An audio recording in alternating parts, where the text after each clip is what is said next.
sehat.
Aduh, tali sepatunya sini dibetulkan dulu. Tali sepatunya dibetulin dulu.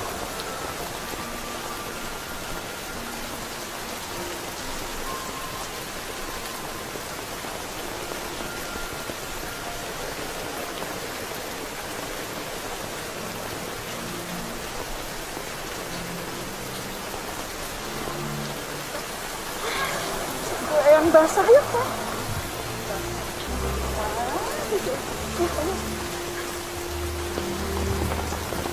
Oh, basah semua. Sudah bagus, kesayangan Eyang. Sekarang sudah besar, jadi harus sekolah. Pintar. Bajunya udah dirapikan belum? Oke, kan baju rapi ya. Selamat pagi, Ibu Guru. Selamat pagi. Salim dulu sama Ibu. Salam dulu sama Ibu Guru, sayang. Salam dulu. Ini pasti Banyu Anggoro ya? Iya, betul. Maaf, Ibu. Cucu saya nih kalau baru kenal memang pemalu. Iya, nggak apa-apa. Sini ya. Bapak saya sini.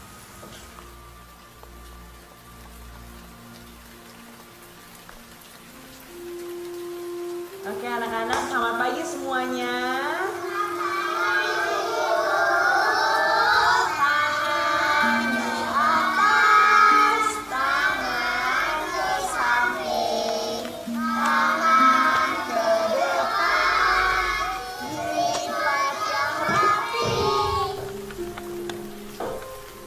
Banyu. Kalau gitu kita sekarang berdiri ya, sama-sama ya. Berdiri. Kita mau nyanyi dulu. Banyu. Ayo berdiri. Ayo kita nyanyi sama-sama yuk. Kita mulai sama-sama. 1, 2, 3. Kasih ibu kepada mereka.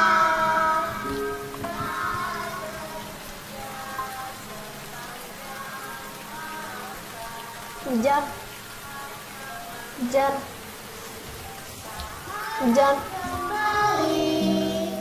Bagai sang surya.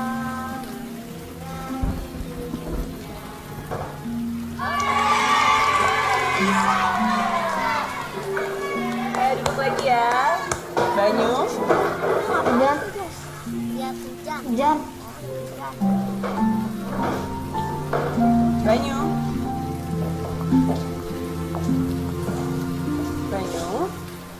Kamu ngapain di sini?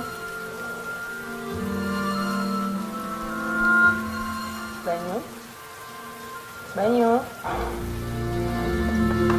mau kemana?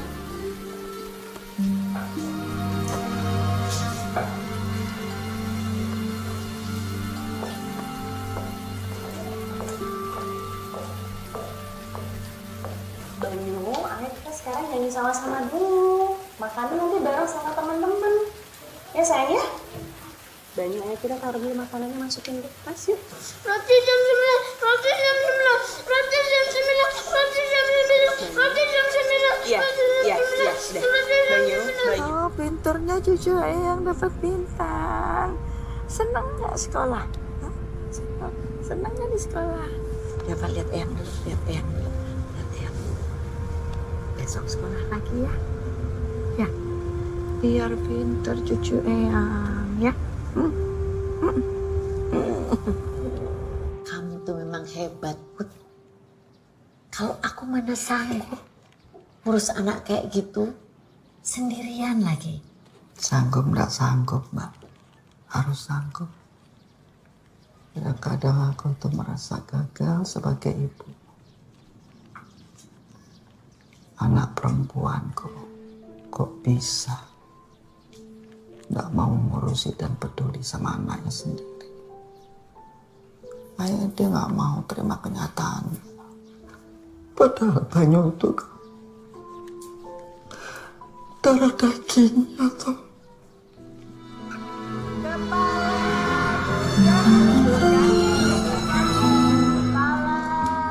Pundak, lutut kaki, hore! Banyu.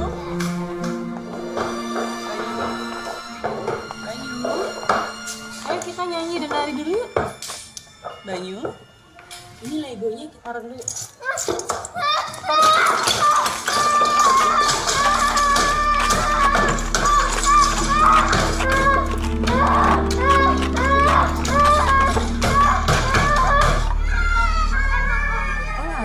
Sudah pulang.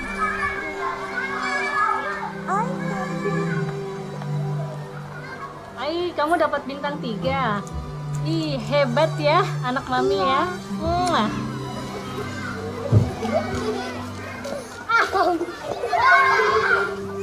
Banyu di rumah ada saudara? Enggak, kebetulan memang hanya tinggal sama saya berdua. Lalu interaksi dengan teman-temannya di rumah? Itulah, Banyu itu anak yang pendiam. Jadi memang senangnya dia main di rumah, enggak senang keluar rumah. Senangnya gambar. Oh iya iya. Begini Ibu, sebaiknya Banyu dibawa ke psikolog anak untuk berkonsultasi. Mumpung belum terlambat agar bisa ditangani lebih baik. Apa ada masalah dengan cucu saya, Bu, sampai harus dibawa ke psikolog anak? Saya sudah memperhatikan Banyu selama 1 minggu. Ya. Banyu memiliki dunianya sendiri, bahkan tidak mau berinteraksi dengan orang lain. Main kan sama kakak ya? Ya. Ini sama kami saya. Yuk kita main-main lagi ya. Sayang, Silakan ya. kamu mau main apa hari ini? Kamu mau main warna-warna mau? Mau? Atau mau main rubrik? Kamu mau apa? Setelah kami melakukan 4 kali assessment, wawancara dan observasi pada Banyu, saat ini kami berkesimpulan bahwa Banyu mengalami gangguan psikologis yang disebut dengan spektrum autis.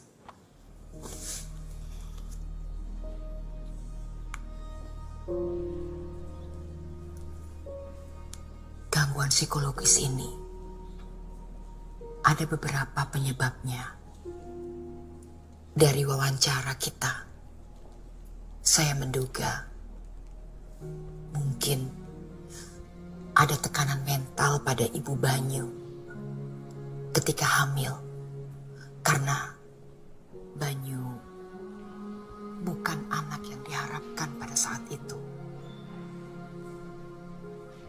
Bisa juga karena ayahnya yang tidak bertanggung jawab pergi meninggalkan mereka. Atau asupan makanan yang dimakan ibunya selama hamil. Kemungkinan lain adalah adanya ketidakseimbangan kimiawi pada otaknya yang menyebabkan hambatan perkembangan pada si anak.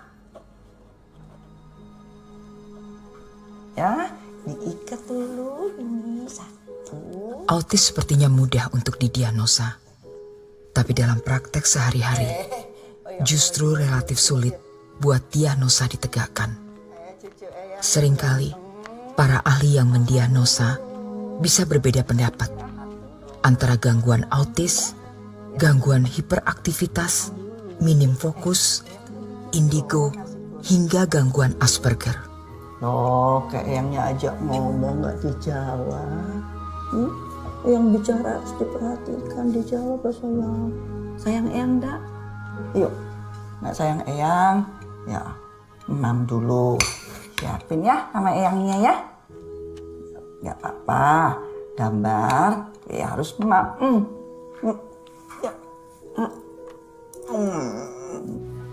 Banyak tanda dan gejala yang pada dasarnya kemudian bisa digunakan untuk menegakkan diagnosa autis. Yang paling nyata adalah perilakunya yang memperlihatkan kecenderungan untuk tinggal di dunianya sendiri. Gerakan berulang tanpa henti yang dilakukan oleh anak, kekakuannya pada rutinitas harian, serta barang kesayangan yang mengakibatkan saat hal-hal tersebut hilang atau diambil dari dirinya.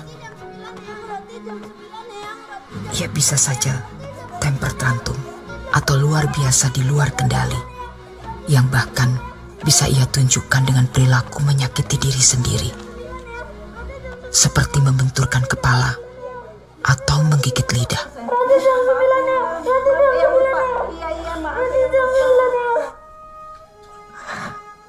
Apa cucu saya bisa sembuh, Ibu?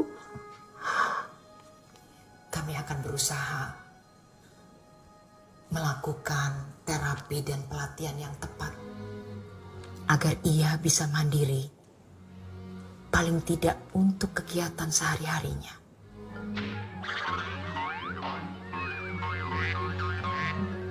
Wek, wek, wek. Wek, wek, wek. Wek, wek, wek. Wek, wek, wek.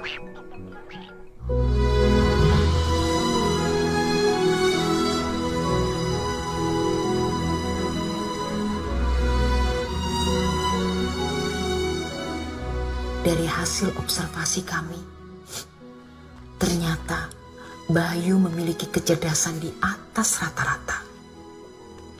Dan dia juga mempunyai minat pada bidang yang dia sukai. Kami akan fokus pada hal itu untuk lebih mengembangkan kecerdasannya. Asalkan Eyang bisa berkomitmen dan bisa mendukung untuk Banyu menjalankan terapinya dan pelatihannya secara rutin.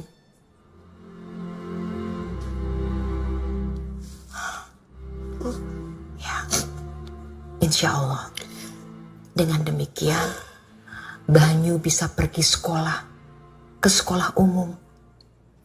Karena kami justru berharap Eyang mendorong Banyu untuk lebih banyak bersosialisasi. Insya Allah, Ibu.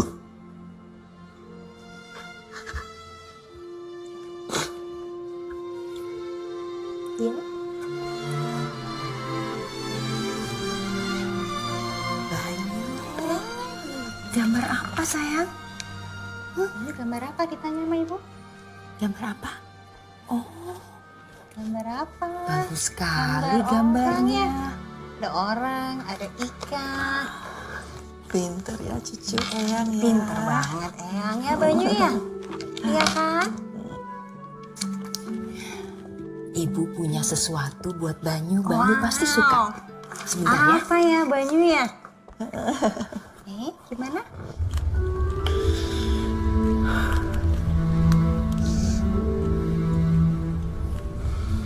Maaf Bu, apa Den Banyu baik-baik saja ya Bu? Insya Allah nggak apa-apa, Mak. Banyu akan baik-baik.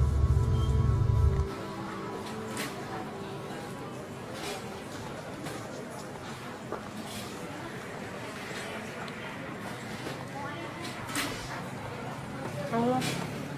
Udah. Ayah. Mau beli buku lagi? Udah. Hah? Ayah. Udah. Eyang mau pergi beli telur di tempat langganan yang di sana. Banyu tunggu sini ya. Ya, tunggu Eyang di sini ya. Oke. Kamu masih melihat buku kan? Ya, kamu pilih aja buku nanti Eyang kembali lagi. Kamu jangan kemana-mana ya, Nak, ya. Ya. Hujan. Air. Hujan. Air.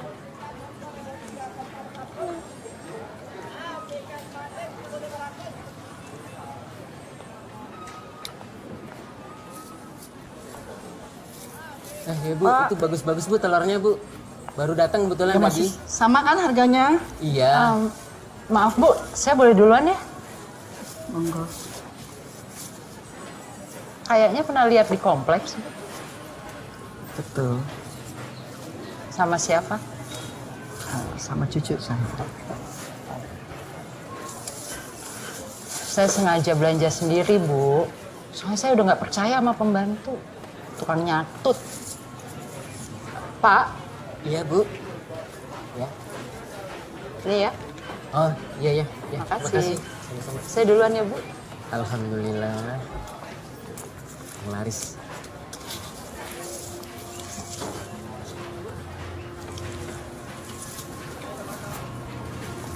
Iya, gimana Bu? Sudah? Udah Pak, 20.000 kan? Iya, yang murah Bu. Ya, ya. Makasih Bu ya. Alhamdulillah.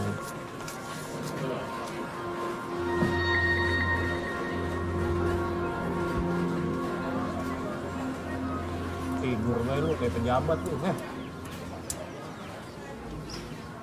Ini.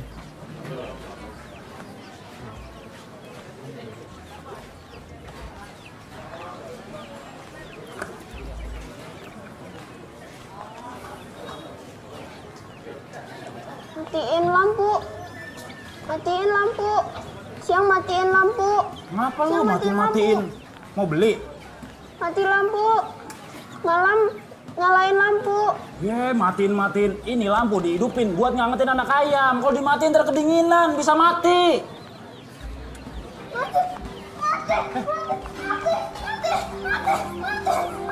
Bang. Jangan kesurupan. Bang. Ustaz kenapa deh? Bang. Gua agak apel gua gasin. Iya, Bu.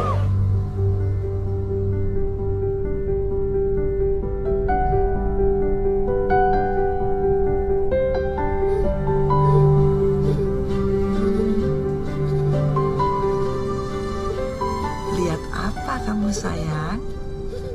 Hah?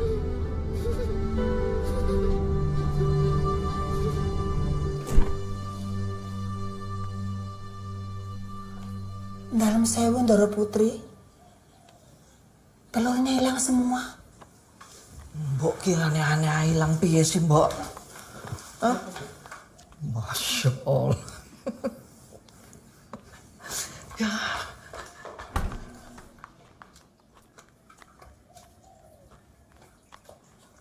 Masya Allah. Ngelak, Mbak.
Kamu nggak apa-apa? Kamu kenapa diem aja tadi? Kamu lawan dong.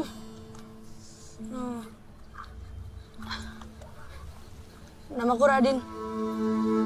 Kamu siapa? Kamu bisu ya? Hei,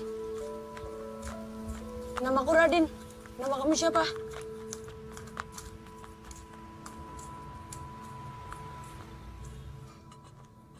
Den Banyu? Aduh, ya ampun. Kok kayak gini? Dora? Dora Putri? Lihat ini Den Banyu, Dora. Gusti Allah nyuwun ngapura. Kamu main apa sampai begini? Masya Allah ya. Mandi. Yang kan suruh kamu main sama teman-teman. Kok malah main di lumpur gini? Masya Allah. Coba lihat ini. Coba bapak sama ibu lihat kepala anak saya. Coba lihat tuh. Kalau sampai bocor gimana? Bapak tuh sama ibu bisa ngasih pendidikan anak yang benar? Saya minta maaf ya Bu ya. Saya akan bicara dengan anak saya.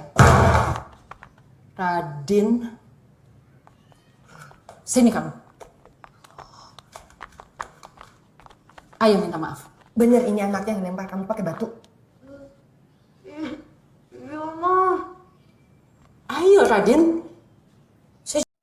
Film ini mengisahkan seorang anak lelaki yang bernama Banyu, seorang anak yang memiliki keterbelakangan mental yang disebut dengan spektrum autism. Kelainan ini memiliki ciri-ciri seperti sibuk dengan dunianya sendiri, tidak mendengarkan perkataan lawan bicaranya, dan cenderung memiliki kecerdasan rata-rata pada bidang yang ia sukai. Itu terjadi pada saat ia tumbuh menjadi seorang anak. Seorang dokter psikolog anak mengatakan bahwa pada saat ibu Banyu mengandungnya, si ibu kemungkinan besar mengalami tekanan mental seperti kehadiran Banyu pada saat itu tidak diharapkan oleh si ibu, sementara ayah Banyu juga tidak bertanggung jawab atas kelahirannya. Penyebab lainnya yaitu asupan makanan si ibu yang tidak terpenuhi saat mengandung dan mengakibatkan tidak adanya keseimbangan kimiawi yang masuk ke dalam tubuh si anak. Setelah beberapa waktu kemudian, Banyu tumbuh menjadi anak yang bisa dikatakan sedikit keras kepala. Dalam kesehariannya, Banyu tidak tinggal dengan orang tuanya, melainkan bersama neneknya. Tidak mudah untuk mengurus seorang cucu sendirian dengan kondisi yang seperti itu, tetapi dengan kasih sayang dan ketulusan hati yang diberikan, beliau bisa mengurusnya sampai ia memasuki usia sekolah. Banyu bersekolah di sekolah umum seperti anak-anak normal yang lainnya. Ia hanya sibuk dengan menggambar dan tidak menghiraukan apa yang dikatakan oleh gurunya dan tidak memiliki teman di sekolah, karena ia lebih senang berkegiatan di rumah tanpa ada gangguan. Banyu selalu disiplin terhadap waktu-waktu yang telah menjadi kebiasaannya. Suatu ketika pada saat pulang sekolah, ia melihat betapa bahagianya anak-anak normal yang lainnya bermain bersama. Ia pun tertarik untuk bergabung dengan mereka. Ketika sedang bermain bola, secara kebetulan bola mengarah ke arahnya. Ia pun tidak mau mengembalikan bola tersebut yang menyebabkan terjadinya pertengkaran antara Banyu dan kawan-kawannya. Ia tidak melakukan perlawanan apapun, melainkan memukul-mukul kepalanya sendiri dan membuat kawan-kawannya kebingungan atas apa yang terjadi sebenarnya dengan dirinya. Tak lama kemudian, ada seorang anak yang melemparkan batu kecil kepada anak-anak yang bertengkar dengan Banyu.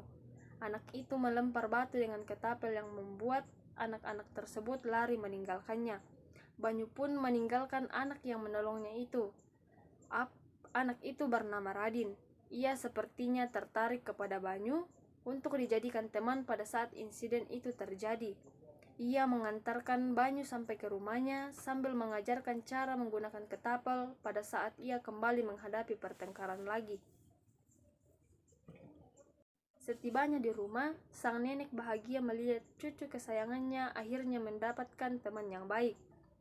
Lain cerita dengan orang tua Radin, saat ia sampai di rumah orang tuanya, dibuat kecewa karena anak yang dilemparkan batu menuruti Radin ke rumahnya dan menyuruhnya untuk meminta maaf kepada anak yang dilempari batu tersebut.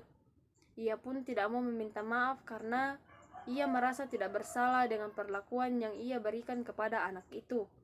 Ibu Radin pun kecewa dengan pertemanannya dengan Banyu, sampai pada akhirnya si ibu tidak menyukai anaknya berteman dengan Banyu, dan menyuruh untuk berhenti berteman dengan anak yang mengidap autisme tersebut.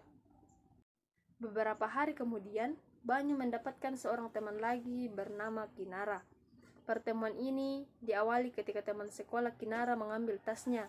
Saat itu Banyu melihat kejadian itu yang membuatnya melemparkan batu dengan ketapel yang pernah diajarkan oleh sahabatnya yang bernama Radin.